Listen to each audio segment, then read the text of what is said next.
In my previous video, I promised you I would do a comparison between the new Pelagos and the Black Bay Pro. A good friend of mine took some comparison shots for me to use in this review, so big thank you to you, Michael. For reference, my buddy Michael has a 6-inch wrist, which is about the same as me. Whilst I didn't get to see the two watches side by side myself, I have handled both watches in the metal separately, so this review should still be helpful to you all. Let's start with the clasps. Since both the Black Bay Pro and the new Pelagos comes in a 13.9mm case, and they both have the T-Fit Easy extension system, one would reasonably expect to find the same clasps in the two watches. But no, the clasp on the Pelagos is much longer than the Black Bay Pro. In fact, a better comparison would be to a Rolex Submariner. I would say that the clasp on the Pelagos looks 90% similar to the Submariner. I personally prefer the length of the Black Bay Pro because it makes the clasp look more elegant and it is much more user-friendly in my opinion, especially to those who have a smaller wrist like myself. By the way, I recently added a new watch to my collection, and I'll be making a video on it soon, so please subscribe and hit the notification button if you want to stay updated. We cannot talk about Tudor without mentioning the thickness. On this, hands down the new Pelagos wins by miles. When you stack the Pro and the Pelagos side by side, you can see that the Pro is a lot taller. To be fair to the Black Bay Pro, it does have two additional features, a date and a GMT complication, so it really is a trade-off on this. Do you want a thinner watch, or do you want one that has two extra complications? Let me know your thoughts in the comment section down below.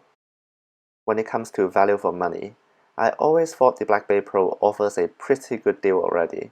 But when I compare the Pro with the new Pelagos, it really makes the Pro look like a bargain.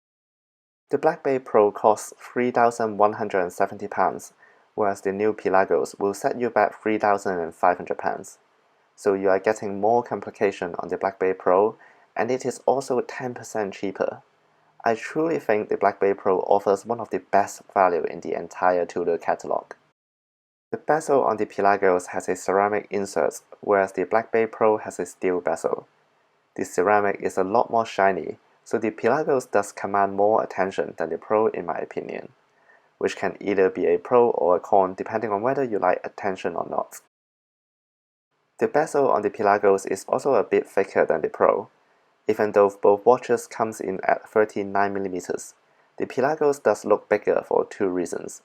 First is the fact that the Pelagos bezel sticks out of the case a bit, so it is more like a 14mm watch if we take the measurement from the bezel. Second is the black-on-black bezel dial layout on the Pelagos. It makes the Pelagos look bigger than the steel-on-black setup on the Pro. This is because there are more contrast on the Pro, and it only draws your eyes to the black dial. Whereas when you look at the Pelagos, you kind of see the whole black bezel black dial as one, making the Pelagos look much bigger than the Pro. The lume is also different.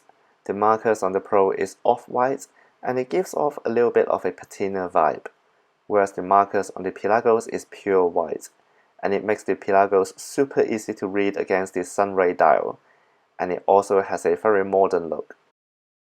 In terms of the bracelet, the Black Bay Pro still has a step-style bracelet with rivets, whereas the Pelagos has a smooth taper, which very much looks like the Rolex Oyster bracelet.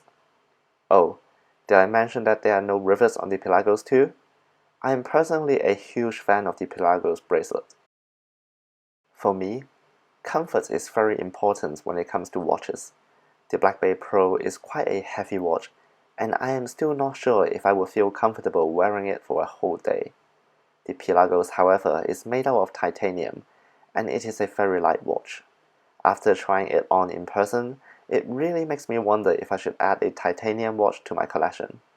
Do you own a titanium watch and what do you think of it? Let me know in the comment section down below.